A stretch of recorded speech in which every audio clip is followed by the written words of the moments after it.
Jeffro, what's up, man?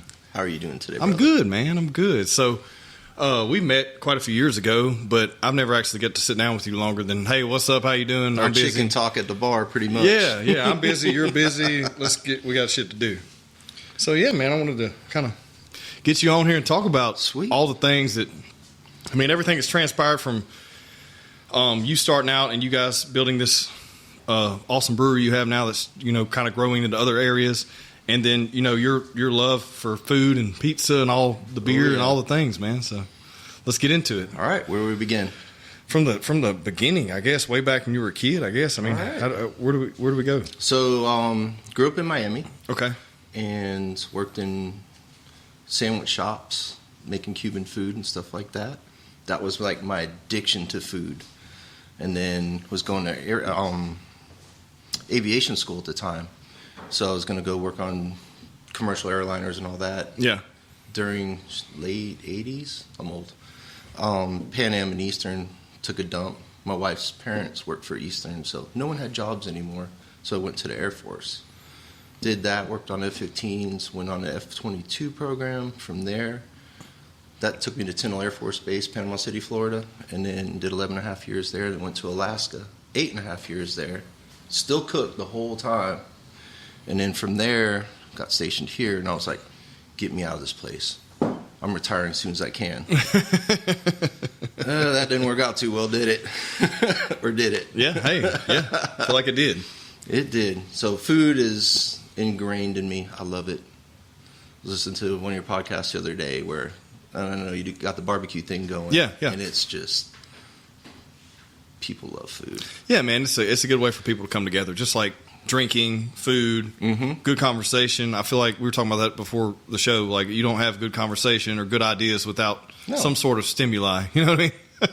Whether it be alcohol, herbs. Food is love. Food is love.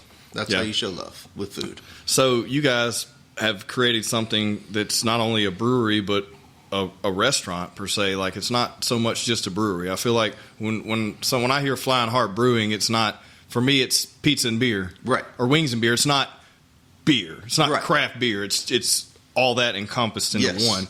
And you have a different culture than other breweries, because I've been to a lot of breweries. Yeah. So how did you develop that? Okay, so long time ago, like when we first met, when I had the wooden spoon at the time. Yeah. I was always farting around food, catering at the breweries and all that stuff. And I said, I like this lifestyle. And then I always set up at Flying Heart. That was like my go-to. Plus it was right down the street. And I was like one of Flying Heart's first customers. Both my daughters had worked there. And when it was still open air, hot as balls. Yeah. And miserable sometimes. But one day, backtrack it.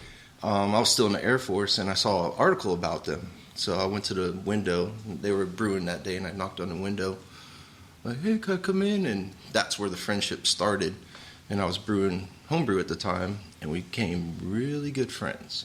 So then a couple years go by, they're wanting to get out of distribution brewing. So they're like, come up to me one day, and they're like, hey, I'm thinking about bringing you on as a partner. I'm like, that's awesome. Yeah. I'll do some badass sandwiches. So they were like, no, we want to do pizza. So Ben Hart, Ben Pizzaiolo, the proprietors, the originators of the company, Ben Hart had been to this one place in Alaska. What we used to frequent was a microbrewery and pizza and beer, which was delicious. So that's kind of like the business model we emulated for that.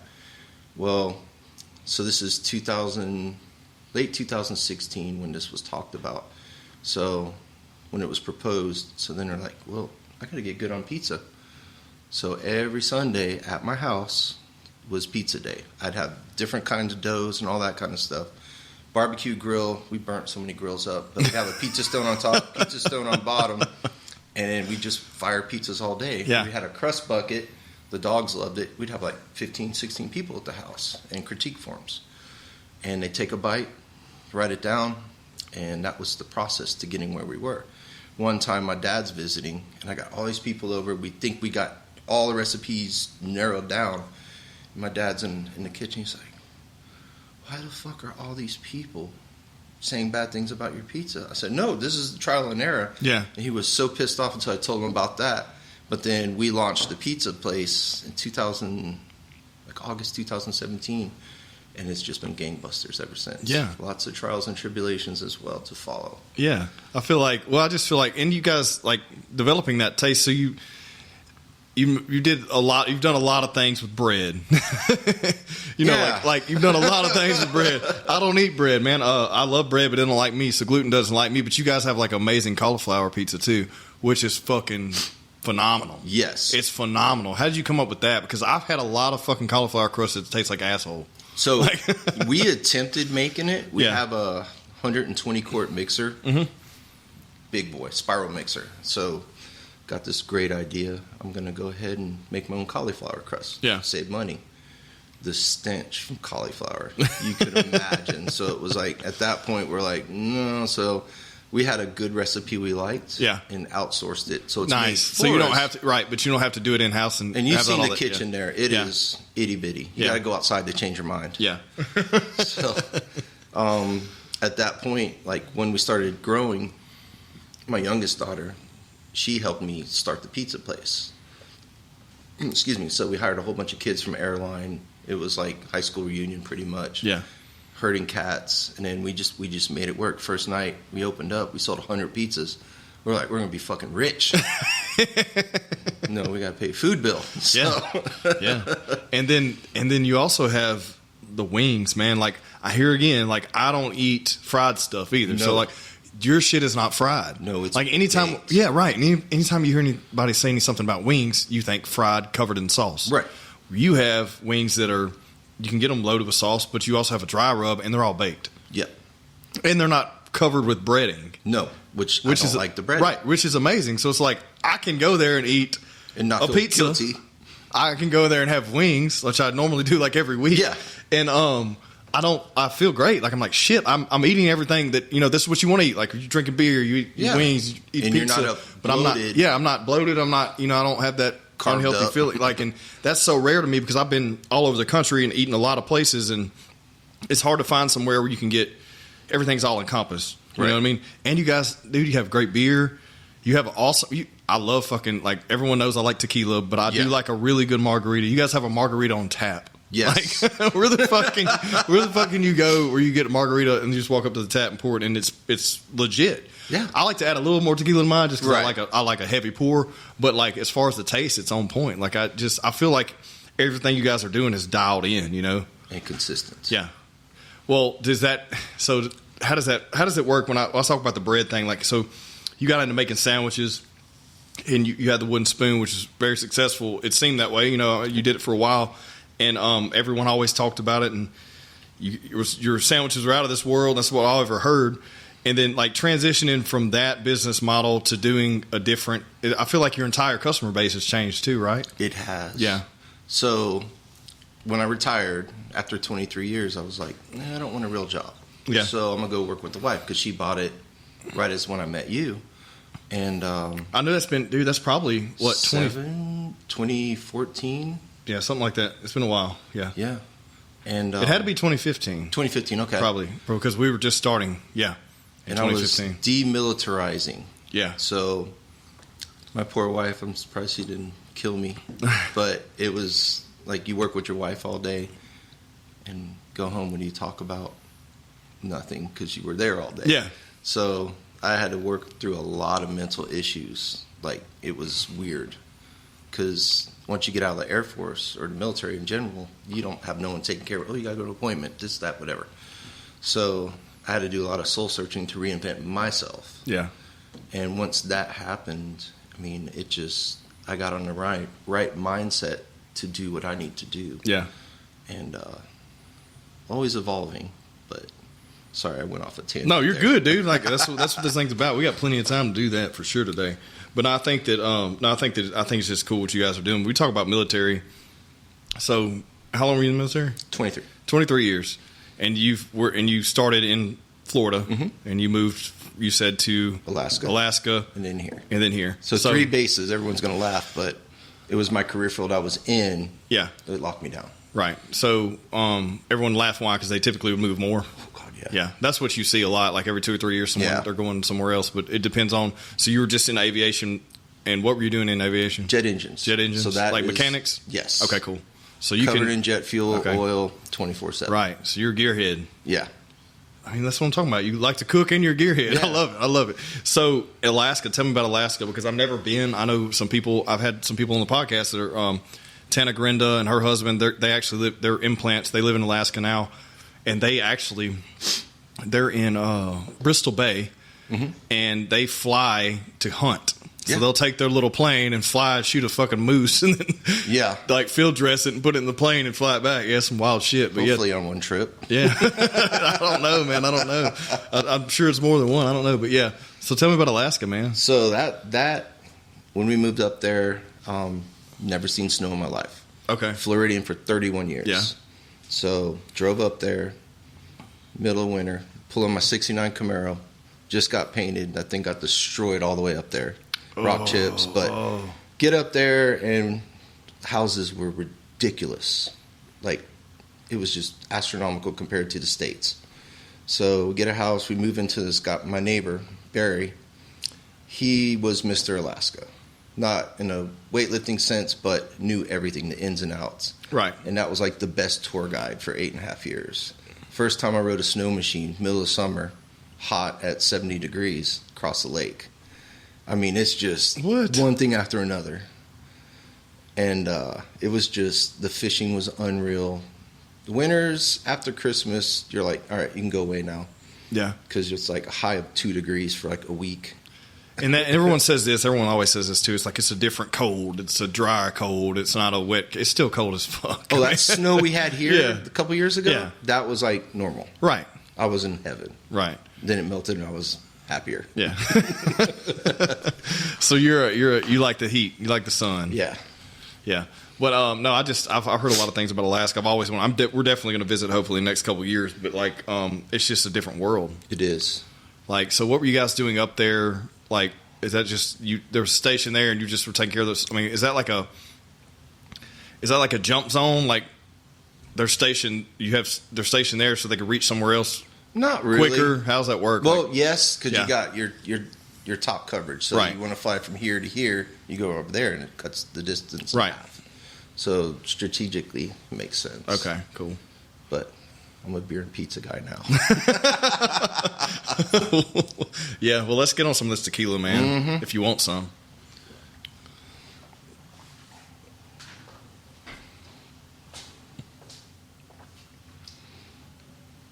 Yeah.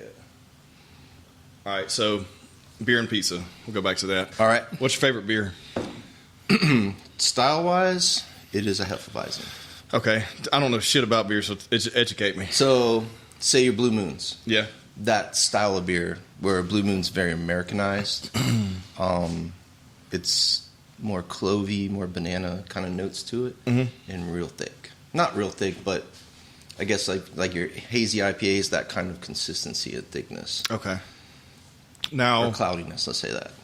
I don't know why I'm not a fan of beer. I think when I drink, like I used to drink beer in high school, like everyone did, I guess, but like, and drink whatever you get your hands on. And I preferred like a Bud Light or something like that.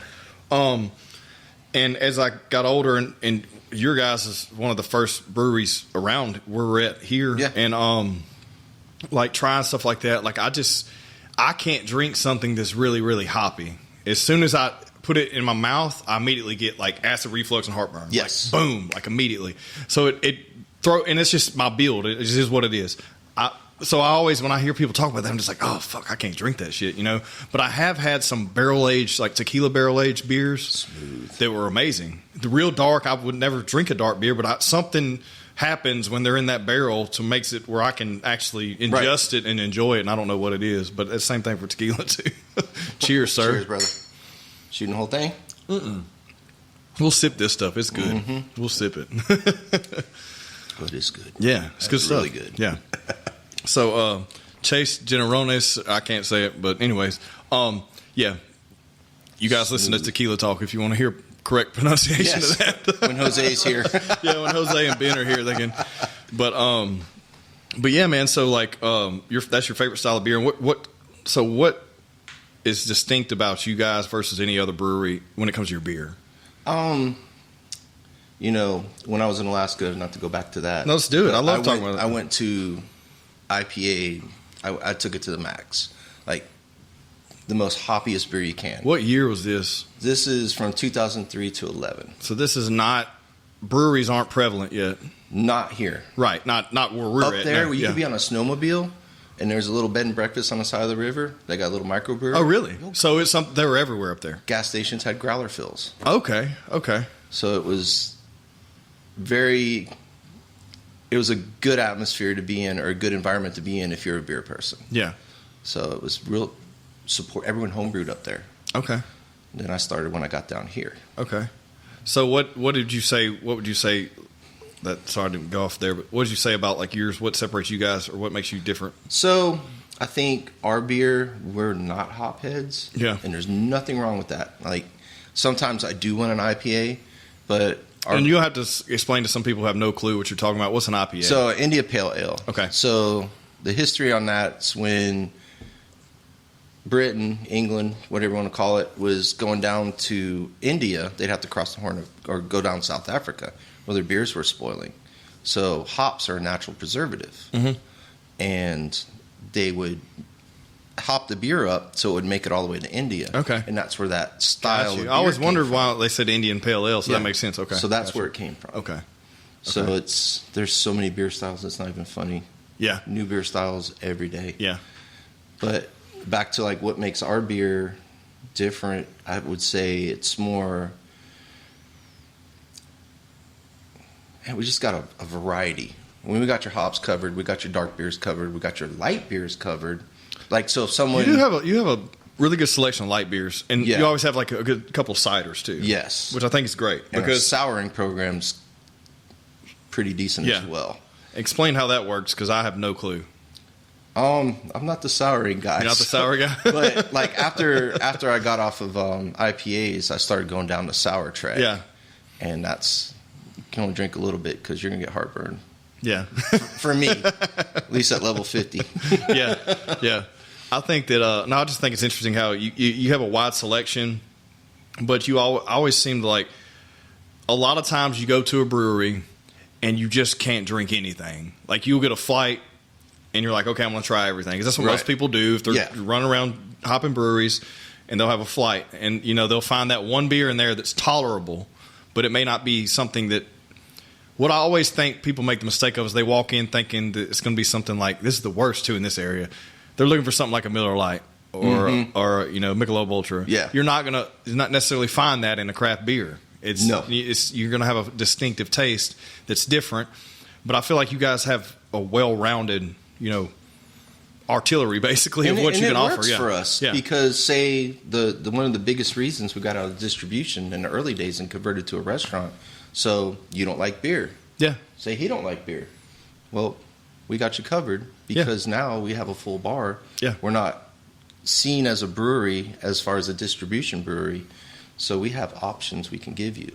Or if you're gluten-free, we have ciders, That's another thing that's extremely important because I am. So like even if I do want to have a beer, I will, but it's going to make me feel like shit because I'm pretty much at this stage of my life, I'm gluten intolerant. I probably have been my whole life. And any illness I've had probably has been associated to me taking it in my whole life. Right. So, like, now I don't want to have anything with it in it if I can help it because it's going to make me feel like shit. Yeah, you're going to pay for it. Yeah. So, like, having a cider or something that doesn't have any association of, their, wheat, barley, any of that stuff, it makes it just like, okay, nice. I can have something and looks like I'm drinking a beer maybe with everybody. Here you go. Well, sometimes around, like if I'm there at nighttime visiting customers, I'll just get like a low ball. Yeah. Salt the rim, glass, water, and a lime, and it looks like I'm playing the part. Yeah. But I'm functional the whole night. Yeah. When I'm talking to customers. Yeah, man. I think that I just like that. The thing with the brewery is like so right now we're in the East Bank, and we're sitting right over Bayou Axe Throwing, and this, all the guys down here have been, it is exploded. Amazing. It is exploded. But you guys were the first one down here. Yeah. You were the first one. Well, Little Italianos was. But right. But you were the first one that kind of started modernizing this block. And then, thanks to Bo and them for letting us, have this place here now and what they've done and just all you guys being able to work together. That's what's so exciting to me is like for the longest time being in marketing in the industry I'm in, every time you hear something that's, well, so-and-so is my competition, I don't want to do this. We don't have competition. You don't. The great thing about it is you work well with everyone because you know that if someone's doing well, if your neighbor's doing well, you're going to do well. Yeah. But if you try to, like, fuck with your neighbor the whole time and, you know, decriminalize them, then it's going to be negative on you. It is never, that's the one thing that is so unique because it's funny, like, say, Bojack's, Missing Link, Key Mexico, even me when I had the wooden spoon, we all started running the roads. Yeah. Pretty much in a food truck style situation. And now everyone has a brick and mortar. Yeah. And how many town cities that have you seen that happen to where everyone is thriving successfully? Yeah. And it's weird. It's like an anomaly. Yeah, you all remember where you come from in the sense that, you know, this shit didn't happen overnight. Oh God. There's been a massive transformation, and that you're all still working together. It's somehow, you know, whether it be, you know, hey, that's my neighbor, go down here if you want that. Go see them if you want that. Oh yeah. That's kind of like the thing. Like I was talking to Bo. It was probably 6 or 8 months ago, and Bo's like, you know, I never had their damn wings down here. I just had them tonight, and they were great. I was like, I know, that's all I eat down here. You know what I mean? Like, and it's just like, if you were in any other scenario, especially in business, no one would think it's competition. Yeah, someone would never say that because they would think they're a threat when they're not. You know, everyone cohesively helps each other here. So you guys are growing. Yes. So let's talk about that because you guys have a new location. So right now we're in Bossier City, Louisiana. You guys just opened a new location a little over a year ago in West Monroe. And then you just bought another brewery in Natchitoches, Louisiana. Right. And then you're working on other things. I don't know if we can talk about that. Yeah, we can talk about it. Let's talk about all of it. So tell me the transition. Let's go from. Let's say I'm not going to beat the COVID crap up any. Yeah. But during that time frame, we went to a Mardi Gras. Went to go check out West Monroe. We're looking just to put our feet somewhere else, get our feet wet. And went down to West Monroe. They got a whole neat antique alley. Yeah. And I was like, all of us went down there, and we're just like, man, this is badass.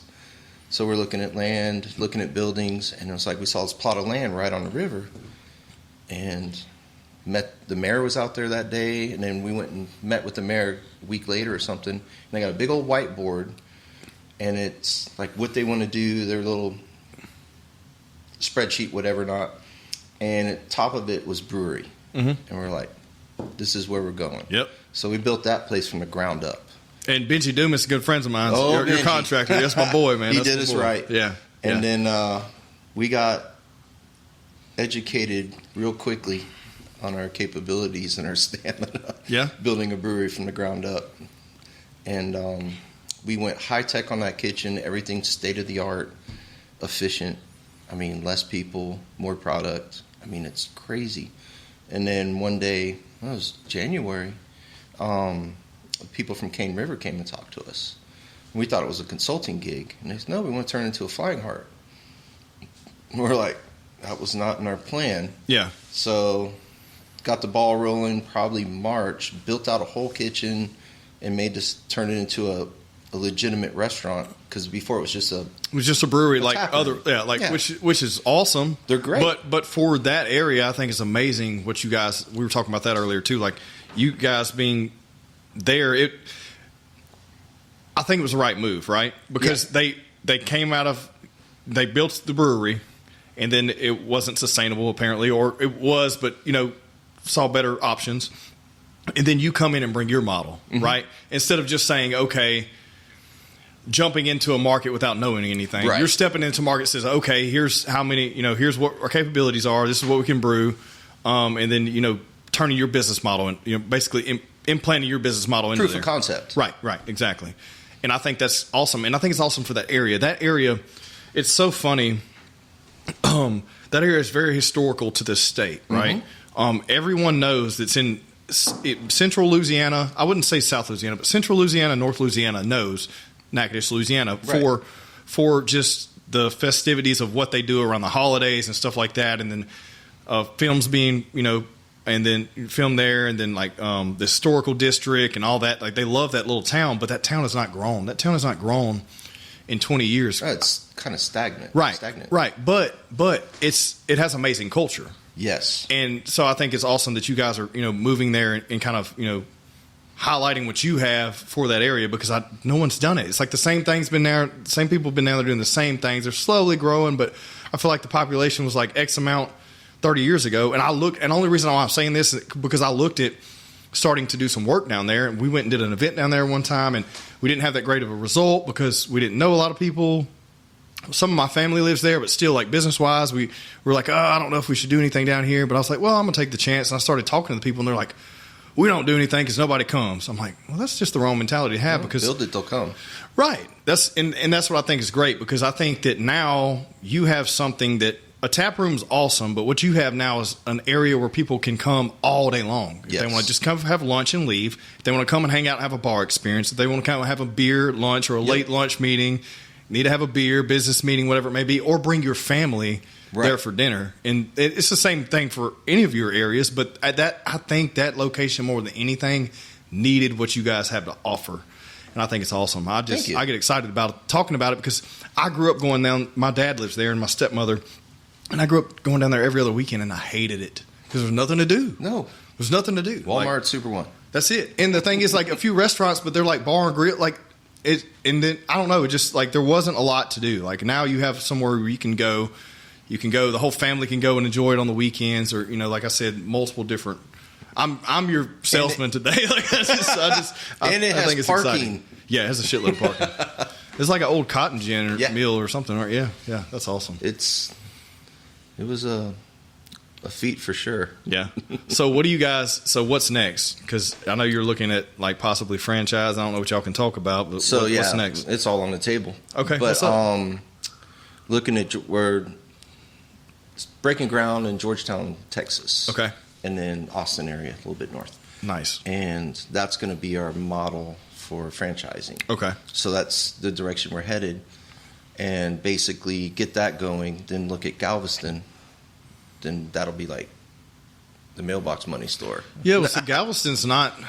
That's a very interesting. A lot of people don't talk about that area. That's a great area. It is, because a lot of people go there. But a lot of people don't talk about that in the industry you're in. Like, I don't ever hear like, oh, I'm going to go start a business there. But I think that's an amazing thing to bring up because it is a good area. It's a good. Right. You can go drive on the beach. You can hang out. It's a good time. It's not a Gulf Shores, but it is not. But it's still a huge tourist attraction. Yeah. And there's plenty of Airbnbs down there. It's a great area, and a lot of people in that Houston area and all that. That's a place they go to travel. Their little escape. Yeah, it's kind of like our Gulf Shores here, like basically. But I mean, it's only like 3.5 hours from here, right? 4 hours. 4, yeah. So I mean, it's actually closer. Yeah. I like it, dude. It's been years since I've been down there, but I think that's a great move for y'all. So that's down the road. Yeah. Once we get Georgetown built, then we'll start entertaining that one. Yeah. And so how does that market differ for this one? Like Austin's an extremely different market than here. Yeah. So what do you guys get my vegan game? That's what I was about to say. So we got to take it back to food here because like what you're doing here is great and everyone loves it. You're mixing things up. You have like a all vegetable pizza, of course, and then you have things like the cauliflower crust and stuff like that. But that's an extremely progressive area in Texas. And so you're going to have to change your game up a little bit. Yeah, totally different palate. Yeah. I mean, that's... A lot of barbecue lovers, though. It is. A lot of barbecue lovers. Where I'm excited about that because I get to showcase what I like to do. Yeah. To where, pepperoni pizza, that's our mainstay. That's a lot of our sales out of pepperoni. Right. But I want something different. Yeah. Like this month, starting tomorrow, started a Euro pizza. Okay. So like tzatziki for the base, Euro meat, onions, very thinly cut cucumbers, feta cheese, mozzarella, and tomatoes. My wife's gonna love that shit. That is like one of the sexiest pizzas I've done. It's like I took a bite out of that. I'm like, fuck, this is good. And then we do another pizza called the Forget About It. Yeah. So what's on that? I was watching Goodfellas one night. Yeah. Like every night. But he's like, fucking forget about it. I'm like, all right, cool. So I'm like, how can I make a pizza like that? So like marinara, 18 slices of salami, 18 pepperoni, provolone, parmesan, black pepper, red pepper, and meatballs. And that was a test, and that ended up being crazy. Like people still ask for that. So we do that twice a year. What I love is your carnitas by Jeffro. That's my favorite. I get that, and I add chicken. Yeah. That's where it's at. That's my little secret there. So Jared Wilkinson, he had come down and helped us with that one. Yeah. When he was over at Jimmy V's, and we were doing collabs all the time when we had time, and then it turned into we were collabing every month with a different restaurant. But that was the one that stuck. That one and a Brew Pal. Brie Pal. Excuse me. Yeah, that was good. That was good. That was my daughter's creation. Okay. Brie. What's on that one? So basically, it's like a Hawaiian pizza on crack. Okay. I had chicken to that one too, by the way. Yeah. So the pulled pork, which we do in house, Cuban style, pineapple, onions, finished off with cilantro, coriander, and a little bit of cumin. So that just takes that normal Hawaiian pizza and makes it good, I think. Yeah, no, I think too. I think that just having the pineapple and the ham is, or the pork is just not like you can add a few more little things to it It's to make basic. it pop. So what do you do? Like you saying you're prepping, and testing all these pizzas out. Like, what was something that you came up with that you wish made it but didn't, but you loved? So many. Oh man, come on! One that sticks out. Though. I did one. It was called. What the fuck was it called? The cherry bomb. Okay. So you ever heard of pepperdew peppers? Yeah. They're delicious. Yeah. So we did that on the pizza. I forgot what meat we did. Fresh vegetables. It flopped. Really? Because I think you could have pulled that off in Austin. Right. It would have. That's where it's going to be gangbusters. interesting. So do you have a lot of test subjects that you can bring back for that? Or what are you going to do? Are you going to take your same menu and implant it? Or We're going to have the basic menu. Okay. And then we'll read the crowd how it's going and always have a side menu. Right. To where you can execute, that town's flavor, that city's flavor. Yeah. And make it work. You think you're going to have to do that for every area, like as you grow? Yeah, because there's things you want in certain areas. When you visit it, when you're a tourist and you go somewhere, Yeah. there's a flavor there that you experience, right? Yeah. It's like when you go to Mexico, you expect a certain type of food. Right. When you go to New Orleans, you're going to go eat the beignets and you're going to have some, shrimp and grits. You're going to have those things. So, I feel like you would want to do that, right? Well, in Natchitoches, when we Meat pies. we did a meat pie pizza. Did you? Holy shit! And it How did was turn out? legit. Really? How did you do Legit. that? How did you do that? That's So we just interesting. got the I feel like you just make a calzone. Oh yeah. So we just got the mini meat pies. Yeah. And then a nice tarty, creamy base, little sweet Asian on it, feta, American cheddar, and mozzarella. And some reason that pizza just took off. Really? And it was just, who the fuck thinks of this shit? Yeah. I did on the way home that night from our first meeting. Did y'all test it here first, or you just rolled it out We there? just Dude? went So straight you haven't for even it. done it here? No. Well, we just re-ovened here, so Okay. the ovens we used to have, they couldn't keep up. Gotcha. So we can only put 30 pizzas in, 15 per deck at a time, Right. which that was our bottleneck. So we went more an efficient route with new ovens. So now we can just turn them. And so how does that work now? How many are you spitting out in an hour? Would you say? Oh, that thing will do 200 an hour. That's insane, man. That's a lot of fucking pizza. And wings too. That's what's amazing to me is those things are done quick. And they're good, man. They're not too dried out. Yeah. That's another thing.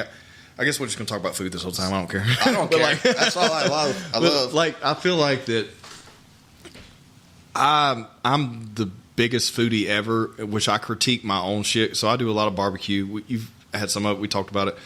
But I'm my biggest. Well, my kids now and my wife are my biggest critic. But I don't know if you have that same thing. But I'm my worst. Well, critic. as you give them, you cook for them all the time. They're going to tell you this was better than that. Right. Right. And you're like, shit. Okay. And of course you're taking notes, And you're questioning. right? Yeah, of course. Yeah. And you're questioning yourself. You're like, okay. But I'm my own worst critic because I'll make stuff and give it to the neighbors. When I realize I'm like, that wasn't the best thing I've done, but it tasted pretty good. But I'm not giving that to anybody Would they else. know? Yeah. And they're like, oh, don't beat yourself up. It's great. I was like, bullshit. It's not what, it's not how I wanted to do it. But I feel like it's important though. I think it's important that you where I was going with that is I'm a big foodie, but I'm trying to be health conscious. So my attack to anything is trying to make something a little bit better for my palate, health wise. So I always looked at growing up, I knew how my mom cooked, and I was like, it was not healthy. No. When I go over there, that was the culture. yeah, when I go over there now, it's not healthy. But I took a lot of those growing up eating that way. I took that and kind of adjusted those recipes. everybody loves fried deer steak. Well, I make it different now. I use like a coconut oil, and I use like an almond flour, and I pan sear it instead of deep frying it in flour and canola oil, and it's still amazing and it tastes great. And then I make instead of making a floury gravy, I'll take a coconut flour and a coconut oil, right, and I make a sweet gravy just like you would do like a flour gravy with some sugar in it. So it's the same concept, but I'm just adjusting the things for I know what this is better. But I grew up and it was amazing. But now it's like I can't eat anything that's horrible or all I taste is horrible. Like it's weird. Like, but I like what you guys are doing. Like I think that you have even stuff that I would consider not in my range of consumption. It's still very good. Like that you guys are making. Like different. It's different. It's light. Like you go eat pizza somewhere else and you're like, oh. Yeah, you pay for it. Well, like you're talking there with the lightness. Like me personally, I like dry rubs. Oh, yeah, me too. I love dry rubs. So one day I had some Old Bay seasoning. This is that Chipotle cheddar. I love that shit, dude. Oh, God. How'd you come up with that? Cheers to that, sir. Yes. But the dry rub, so I started messing around with that. Yeah. I had a friend help me with that. Got it going. We had it mass produced for consistency purposes. Right. So now, like, you get it from this store, this store, this store. It's all the same, yeah. But it's important. My recipe. That's important. That's important, too. Some people try to say, well, it's great to do stuff. Everything's whole food, in-house, fresh. Yeah, man, but, like, you have to be efficient. Yes. You're still running a business. So it's like, how do I make this? You'll die in payroll trying to do all that. Right. How do I make this as efficient as possible and still taste and be consistent, basically? Mm-hmm. And that's important. I think that is interesting. But we were talking about something before I cut you off on the wings, dry rubs. Oh, you were talking about that, yeah. Yeah. But no, your dough. So how did you come up with that? So that because your dough is very even the gluten-based dough is very light. Right. And it's not filling. No. Not to say that in a bad way, but no, you're gonna digest it. You're gonna feel but it doesn't digest it. It doesn't taste like I ate a fucking Domino's. It burns clean. Full of preservatives. So in the pizza community, so getting up to the pizza part, doing some research, and there's a pizza expo in Las Vegas, like 15 to 20,000 attendees. Damn. Like where they do the SEMA show. But that's all freaking pizza. Right. Ooh. And equipment, all that. And I get chills thinking about it because it's fucking badass. But I went there and, like... This is just pure R&D, research and development? Yes. You're like, okay, cool. And then I'm talking to the big boys in pizza. Yeah. And like, hey, I'm trying to do this, that. My dough's doing this. And it's like, oh, man, here's my number. Give me a call. I have questions. I call them. Yeah, just this, that, whatever. And the biggest thing is proofing it. So your yeast in your dough is alive. Right. So once, say, you go to a place and you have the dough made the night before or that day, and you're eating a lot of yeast. Yeah. Well, that's still working in your stomach. Right. To where if you proof that out, your dough comes out so much better. I mean, you're going to spread that dough out, and it's just like silk. Yeah. And it's beautiful. Sorry, that's my passion. No, that's cool. No, I want to talk about that because I know nothing about that. I've only made like a handful of handmade pizzas in my life, and they weren't great. I just try to make some flourless dough out of other things like cauliflower, which is horrible. It's hard. It tastes like shit. Well, it doesn't taste like shit. The whole process smells like shit, and then how I did it didn't taste great. And I realized using the coconut flour. I did a coconut flour one, which was great. It had a little bit of sweet. It has that little sweet on it, but the almond flour, or is it the rice flour? One of them was really complicated to work with. I can't remember which one it was. I haven't even been entertained. Yeah, try that. Yeah, it's interesting, but the almond flour I think is the hardest. But anyways, yeah, I think it's important to know these things because there's so many people that they're just like, oh, that's just whatever. Like you're not just putting a pre-made pizza in the oven. No. Right. Oh gosh, no. These things are so handmade. Much work went into that. These things are handmade, and the recipes you've came up with, and everyone's tested and said this works, this is good. And damn, so what else is it? This I didn't know they had a national pizza convention. Yeah, so you go there. What's this thing called? The Pizza Expo. The Pizza Expo. Straight up. Went there. And so like, are big players there too? Your big boys are there too. Big boys are there too. But most of it's all the mom and pops, our place, which is awesome.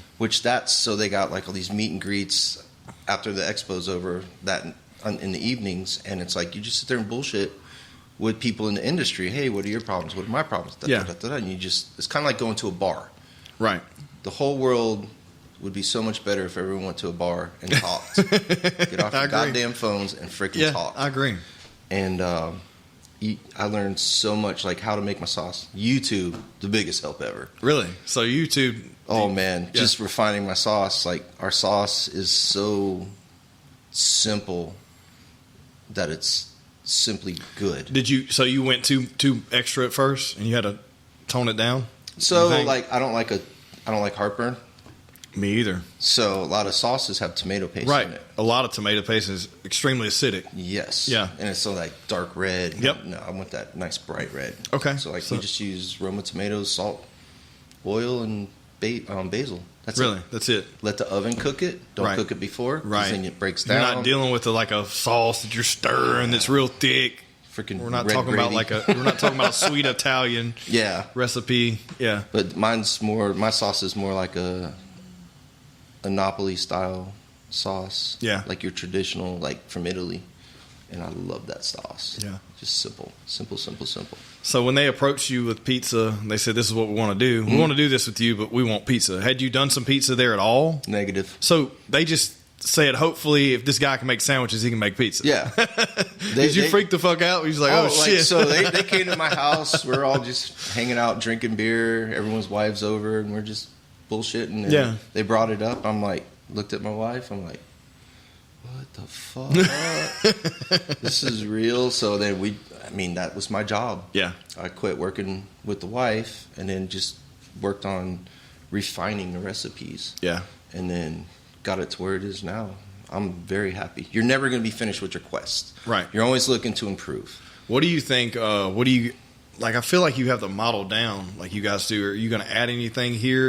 Are y'all doing anything? Like, do you do like signature desserts or anything like that? Yes. What do you do? So, you want any more of this? Or you good? Fuck yeah. All right. It's good. We're in West Monroe. I was there this weekend. Well, yesterday and today, and we got a couple chefy guys there. So we wanted to go off the cusp and make something. So we did like a blueberry compote. Mm-hmm. And then he's like, I can't get this flavor right. I'm like, you know what you need? He's like, what is that? Just like you take the blueberries, add some sugar to it, boil it down. Okay. And it makes a sauce. Okay. So I'm like, you know what you need in that? And he's like, what? I'm like, black fucking pepper. Really? Because that'll just get that. Where the hell did that spice come from? But it just blends and add a little bit of orange to it. Simple to make, sexy as hell. And then that's our monthly thing. We do a monthly beer, pizza, and a dessert. Yeah. So we try to adjust to the palate of each area. Right. So we don't want to be too complex. Right. To where everyone's like, I've never heard of that. I don't like it. Right. Because you're gonna have some areas. A lot. Right. You're gonna have some areas where they're like, okay, this is a little frou-frou for me. You know what I mean? You know that term, but like some people say that like, it's a little much for me. A little dainty, whatever. But no, I think that's very important. I think it is like you're gonna have a model that works, but making those small adjustments in each demographic to tailor to those people. Right. Because experience is the experience, right? You just got to make the and you save it up and. Oh, what's next month? Boop, hit it up on Excel, and there you go. Yeah, and it's getting simpler. Yeah, easier. Well, at this point, you guys have become like this is a business model now. It's not just a startup. You know what I mean? You want to hear something messed up? What? We were at Fuzzy's Taco the other day. I haven't been there yet. Is it good? It's good. I know I've had it. It's a good hangout. I love hanging out there. I haven't been there. Good. But I saw a little spot. I told the wife, I was like, we need to stop by there. I've seen them in Texas. Never been in Texas because I like Torchy's when I'm in Texas. I feel like, especially if you're close to Austin, like Torchy's is where it's at. Like that's the good shit. But yeah. Anyways, what were you saying? Sorry. So just sitting there. I was with my dad. So me and him do beers every day when I'm in town. That's our thing. I moved him up here from Daytona Beach. Nice. What? I've never seen. He wanted to leave Daytona Beach. No, we moved him. Got them a house right down the street from us, but I've never had that parent time before because I was fucking gone. Right. And that's nice, especially in this point of their lives where we're there for them. How old are they? 75. They're still going out and drinking beers and hanging out. That's what's up, man. That's awesome. Yeah, Hell you got to do it. Yeah. And then, so talking to just overhearing a little Air Force kid, and he's like, "Yeah, I just got a tattoo last night." And his buddy's like, "What'd you get?" "I got a Flying Heart tattoo on my ass." I'm like, so many people are. It's like this cult of getting You have Flying Heart tattoos. tattoos? Like they're getting them on their fingers. And What the hell? I'm like, that's like, I don't know. I don't have any tattoos because I'll change my mind 10 minutes later. But it's just weird, like this cult following. Yeah, it's become. Well, you have a very. I've noticed this. Like your crowds, it's very diverse during the day. Mm-hmm. For lunch crowd, you have like your business people coming in eating lunch, and I haven't been there much on the weekends and evenings. But when I have been there, you do have a signature demographic that comes there. Yeah, and that's like the only place they go. It is. It's weird. Yeah, I appreciate. We were there Friday night. Had some my buddies with us, and we just sat in the corner and just watched the machine work. Yeah, and it was just like sitting back. It's like, wow, we created this. Yeah, and it was almost surreal. So I had about 6 beers and enjoyed the night. Hell yeah, dude. Well, I mean, it's so much about the experience. Like if you have somewhere, and that especially now, it's like you have somewhere where you can go, feel safe. That's the most important thing, especially in times we're in and where we're at. Yeah. Go somewhere, feel safe, have a good conversation, hang out with people you enjoy, and then have good food. That's another thing. Y'all have amazing service too. Thank you. Like, and this whole block has been built on like. No, you're 100% correct. Here's what I think. I think this is because I think everyone who started stuff up down here comes from the service industry at some point, like you did. We're the only restaurant like Bo and Peanut. They've worked the industry, right? And the Bojack's guys, if anyone doesn't know. Yeah. And they've shed blood in the industry. Yeah. Where Ben, and myself, we're not restaurant people, right?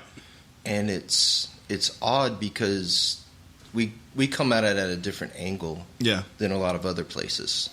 So we don't have that corporate mindset, right? We're more family oriented. Like, right, we take care of everybody. Yeah. That's what I like. That's why I like. I feel like the whole block's like that. Like you said, Bo, Peanut, it is 100%. They knew what they didn't. They knew they didn't want to do it like the corporate places they worked in. You guys have all worked in corporate scenarios. You knew you didn't want it to be that way. And I think like you empower your employees. The culture's there.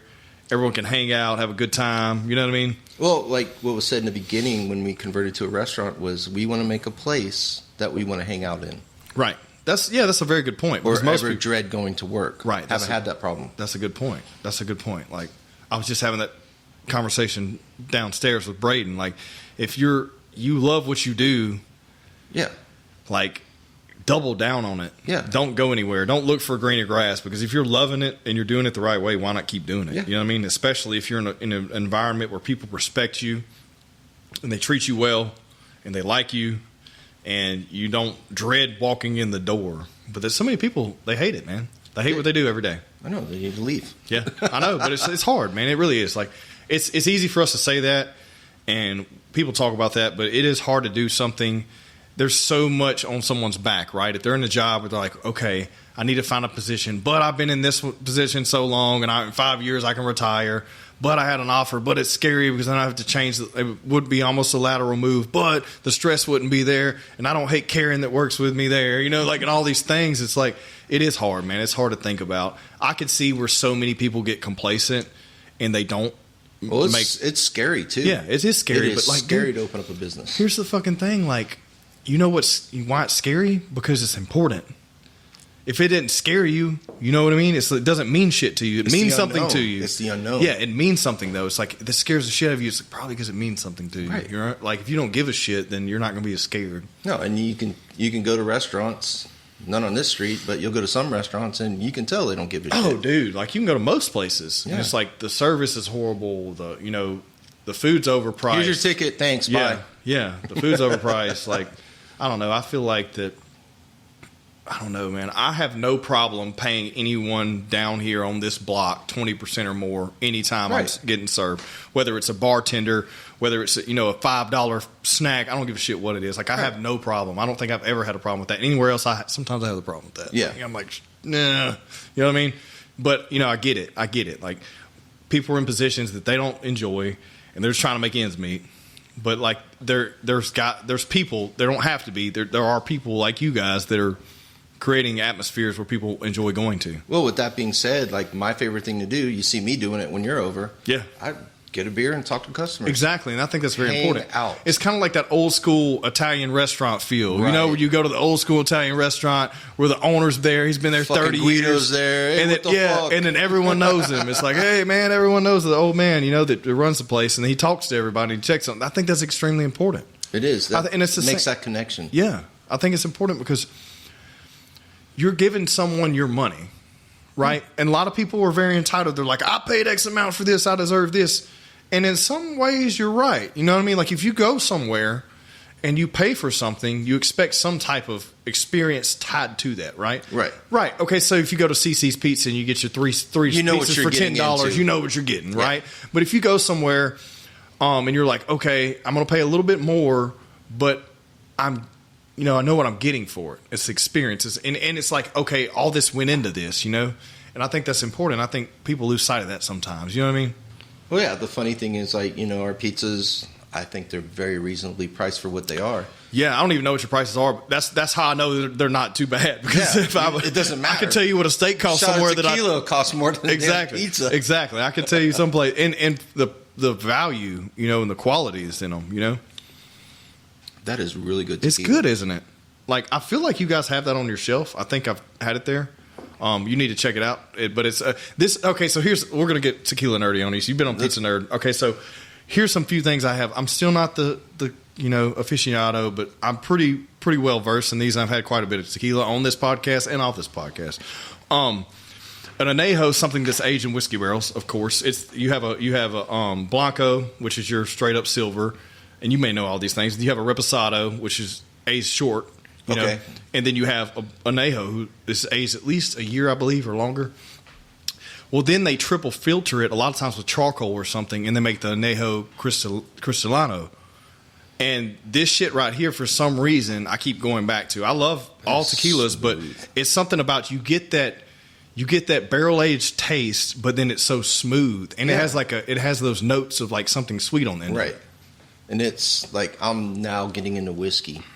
And see, I like whiskey, man, but whiskey doesn't like me. Well, it's learning how to drink it. Yeah.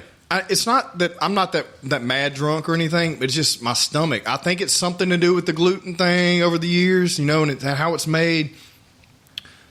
Tequila's my place. I'm staying there. No, you know that's I mean? what you like. But no, whiskey's it's the same thing, man. There's so much that goes into these things that people don't realize. Oh, yeah. Like people are just like, oh, I just want some Crown. That's fine, you know. And they have that recipe dialed in. It's been dialed in for 100 years, and it's great. You know, if you like that little bit of that taste, and it's a little bit of sour, a little bit of sweet, you like that. Cool. If you like that Tennessee mash, you like that. You know, Yeah. I can't do it. No. But like the Jack Daniels with the real sour. But I mean, and tequila's like. My thing with tequila, I get aggravated with people is they're like, oh, I can't do tequila. I'm like, because they're drinking well. or you're shooting it, like it tastes different. Enjoy it. If we were to shoot this, it would taste almost like we just took a shot of Patron. And I'm downplay Patron. It's good tequila, but it's not as good as this stuff we're drinking. Yeah, and it's still decently and surprised highly priced tequila. But when you have something like this and you can like sip it and enjoy the flavor, Yeah. not enough people do that, man. No, understand. Like And y'all probably do that in the beer world too. And I'm just not. I don't know anything about You that. can get super beer nerdy on Yeah. that. Like we went, Maker's Mark approached us, and we did our own blend of the staves for the whiskey barrel. And Nice. We had our own Maker's Mark, so we got it at the place now. It says Maker's Mark Flying Heart, batch 1. So that was pretty neat to take something on like that. That's Send a whole awesome. bunch of guys over, and they So y'all made a beer? No, it's a Maker's Mark. Oh, it's a Maker's Mark whiskey. And it's Okay. Flying Heart on it, and it's the batch number. Have y'all drank all of it already? No, we got another batch in. Oh, is it like it's at a high shelf? You're charging like Yeah. $20 a glass for that? Yeah. But it's neat, like learning how to drink whiskey. You know, put the couple of cubes of ice in it, get the peat off the top. Yeah. If I'm saying it right, don't ridicule me. But just learning that process. It's Yeah, see, I tasting think the flavors. some people with that, I think whiskey is better on ice. I think this shit is better just like this, room temperature. it's freaking I've perfect. had it every way. I've had it on ice. I've had it with a little lime juice, whatever. But I feel like just how it is at room temperature. Josh, I feel like you need some. You sure? Let's do it. This sure. Do it. Get you. Hold on, I got a glass down here. I can't keep talking about how good this shit is, and I'm not sure. I don't think you've had this one. We haven't had it on the show. Really? No, we hadn't had this one. We had a regular We añejo. talked about it. We had an añejo, but it wasn't. Is this the Cristalina? Chris, yeah. Okay. So there you go. Okay.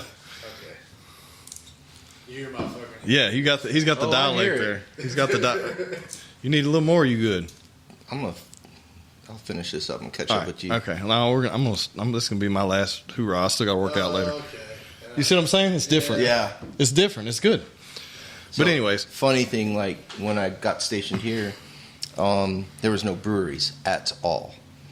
So I started home brewing a lot. And what year were you stationed here? got here in 11 Okay. and retired in 14. But Okay. home brewing, that was like every weekend. Everyone's coming over to the house. And then Jeff Pieper, head brewer over at Red River now, he helped me, a couple other buddies, James and countless people. We would just brew beer. So started doing brew competitions. I never placed, but just made good, decent beer. Right. And like 7-Tap guys, they were home brewing. Well, that's what I think's interesting. Like, so you had the Red River Brewing guys; they were doing stuff at the house. You 7-Tap doing stuff at the house forever. Yeah, forever. They finally made their convert, which I'm so proud of them. And Yeah. Jose's on here all the time with the tequila show. But like, and you guys, I didn't know y'all did that either. That's awesome. I think that's cool because it's cool to just see something transition. You know, you're not just doing it for a business, right? There's passion behind it. It's a hobby. Yeah, But like the day wrecker. So that's what everyone talks about.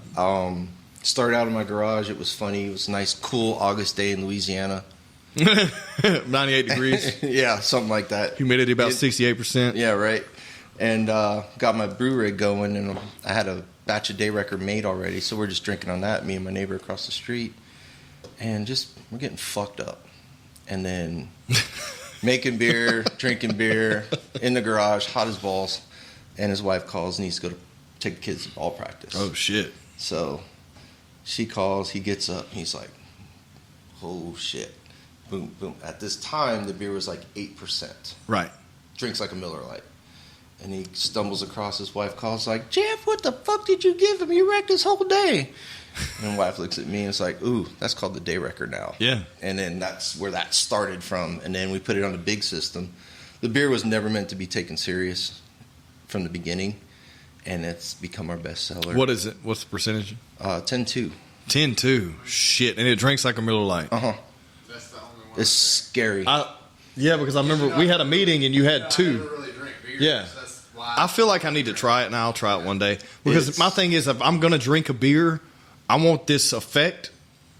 This effect of Yeah, you- tequila. I want it quick. I don't want to. I don't No, want you to don't pound wanna- 20 beers No, to to be get this bloated and- right. I would rather have two beers and be like, shit. Yep. That's when I noticed when they had that. They did that beer. Red River Brewing did that beer with the whiskey. It was so good. Captain's Porter? I don't know what it Something was, but like it was that. whiskey based, and it was like 12%. And I had two of them son of a bitches, and I was like, whoo, shit. Mm-hmm. It was good, though. But somebody needs to, I already talked to Jose about this, but somebody needs to do a tequila barrel, man. Like, I know they're aged in whiskey barrels, but then you have the tequila flavor in there. If you take And you that and get put a that beer one. in it and brew that it, would be badass. I know, man. Somebody needs to do Let's it. figure out what style of beer to put with that. Yeah, I mean, I don't know what that flavor is. Like, I don't know what that flavor would be. I know I've had the flavor of mixing like a Corona and tequila, but the Corona's got its own flavor and too. it hasn't sat in a barrel for 6 Right. months either, aging out. So I'm thinking like you have a tequila that's set in a barrel for, say you had a Nejo barrel, which was already in a whiskey barrel, and it sits in there and ages, and you're like, shit. And so you got notes of a little bit of whiskey, but mostly the tequila, and it's like, that'd be interesting to me. Oh, hell yeah. Yeah. Y'all should do it. Somebody should do it. I already told Jose to do it. I don't know if he's doing it yet or not. I've been telling him to do it for a year. If he's not going to do it, I'm y'all sure do he it. has a lot of free time. No, it's just a matter that what he told me is a matter of getting barrels. Like, it's just really hard to get like one barrel. You know what I mean? You have to get Like multiple, or how that or works. something. Or y'all do any whiskey barrel aged like beer or anything? So that Maker's Mark we did, Yeah. last year, Ben Hart had put it in, aged it out, our Milkmaid Stout, Okay. and aged it out in that. Oh my God, it was so fucking creamy. I mean, it was delicious. So what's the Like, stout? Good mouthfeel.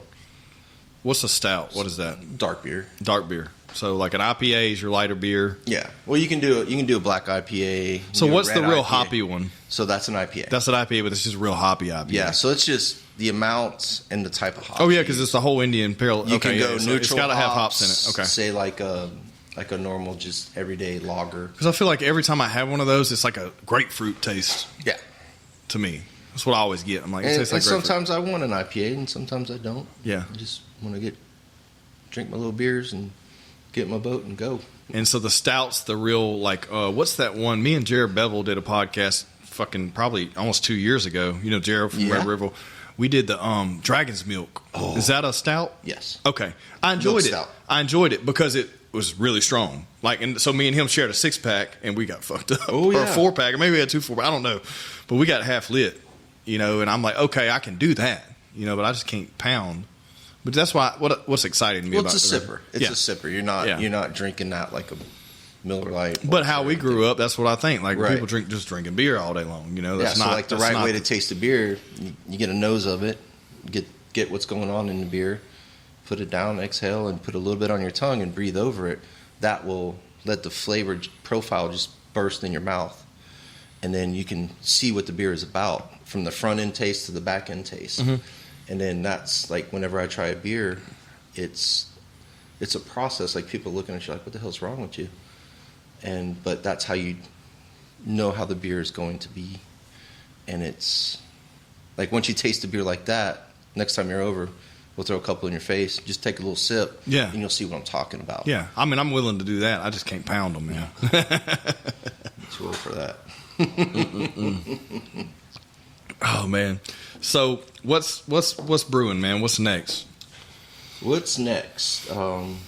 Wife just sold her bakery. Okay. So So, now- I was going to ask about that. So that was successful for Yeah, sold it how with long the did y'all store. run with that? Y'all were doing that a while. 9 years. 9 years, and that was very successful. I mean, everyone knew And took knew- it from a successful business to make a damn good living business. right. And we were at the point, it's like we were talking, and it's like, well, our kids are gone. One lives in Savannah, one lives in Philly. And it's like, what do we want to do next? We want to work the rest of our life? Do we want to be doing this when we're 60? Yeah. And she was like, finally wanted to sell it and just live now. We're living. So it's sold. It's still here locally operating. Yep. That's cool. Well, congratulations to her, man. Cheers to her. Cheers. That's awesome. Yeah, I remember meeting with you guys forever ago, and that's exciting. I had Because, homebrew that day. You were sitting there. We were sitting in the back. yes. I had come up with the cilantro Yeah, lime you beer. were making. It's so crazy that I didn't put 2 and 2 together. I feel like I knew that, but I didn't put 2 and 2 together until today. Honestly, I didn't. I know I knew you from Flying Heart, but I couldn't remember that I knew you from Yeah. there until you said it. I was like, "Holy shit, that was you!" Because you had beer in the bag and shit, and it was before Always before had that. beer. Yeah, hell yeah, cilantro and lime. That beer's sexy. Yeah, man. Have you done anything with that? That's our May beer. Okay. So we'll do like a chorizo pizza, poblano peppers, street Oh, I corn, fucking love poblanos, dude. tortilla Oh my cheese God. on it, a little When bit do- of lettuce on top. When do you do that? May for Cinco. I've never had that. It's crazy. There's one. Someone else does one. Who's that other that does a Pablo or something? I don't remember what it's called. I don't know what it is, but anyways, it's Frank's. Frank's does Yes. a one that's but still, man, Frank's is good. But like, I just like your guys' stuff. It's lighter I like for me. You know, it's just lighter. Like even like nothing against those guys. They have great. I think they have a great model too, and I think it's it's a good. different style. Yes, Pizza. different Like, style. that's It's more like more what I go for. I wanted to go for that style, Right. but you know that's a lot of Americans are like, well, that's not real pizza. Yeah. when that's the original pizza. right. And like we'll go to Frank's a lot. Yeah. Sit at the bar, relax, watch them make pizzas in front of you, and I just drink a couple beers and Yeah. have a good time. Where American pizza's just morphed into this whole what it is now. Yeah. And I try to keep the grassroots part of it and keep it pure and simple and not the stuffed crust crap. And Yeah, I think it's important. Like for me, I'm not the traditionalist when it comes to that. I like my shit piled high with meat. So anytime I order pizza from anywhere, I'm like extra meat, extra meat, extra meat. But like I like my shit to be like you can't even hold it up. It's Right. got so much meat on it, and that's just because I like a lot of meat. Right. But like I still enjoy the taste of it. But I can honestly say like I don't think I would go anywhere else and want pizza because it just fucking ruins me. It just ruins me. Like I just can't do it it. stays with you for a while. Yeah, it holds on, especially me, man. I'm like, fuck, man, I got to work that off, or puts me in the couch. Mhm. For sure. But so you guys sold the business. Yep. You're growing this thing. You're going to keep doing this. What else? I don't know how long I'm going to do it for, but the ride's good right now. Yeah. And we're going through internal checks and balances to get us in check with, everything's increasing ridiculously. Yeah, costs are increasing. Labor costs are increasing because fuel costs are increasing. Surplus. I mean, dude, everything. Yeah. Like logistics, everything. It is, but, we just took a step back and see where our weak points are, focus on those, and just streamline the whole operation to where we're running an efficient staff. The business is making money, and just keep it to where you're not hemorrhaging money, and that's the art of it or the headache of it, to keep you positively going. Because a lot of small businesses, I had to learn this. Ben Pizzaiolo, our other business partner, he is the numbers guy. So I'm the chefy guy. So I don't give one rat's ass about food costs. So I'm like, oh, this, that, whatever. And you look at it, and it's like a 65% food cost to build that pizza. And it was a lot of learning for me and self-discipline to get to that point to where, all right, we can do this same effect, and it's not costing us $1,000 to make one stupid pizza. Right. And just efficiency is the way to go. Yeah.